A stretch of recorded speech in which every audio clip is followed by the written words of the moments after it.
For anyone that struggles with lust, you find out that your standards drop. You find yourself being tempted by things that in your normal senses you should never be tempted by.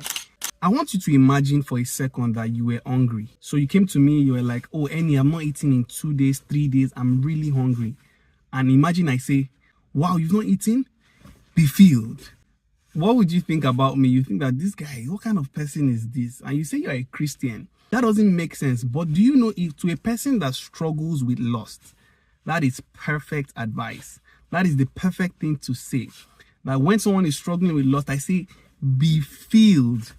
Be full. There's a verse in the book of Proverbs that I like, and it's in, I think it's chapter 27, and it says, the person that is full refuses honey, but the person that is hungry, even bitter food tastes sweet to them. And I'm paraphrasing. To a person that is full, he refuses honey. So what does that look like? It means that if you're struggling with lust, you need to be full. And that means you need to be full and satisfied, first off, in God. God should be enough for you. John Piper says God is most glorified in us when we are most satisfied in him.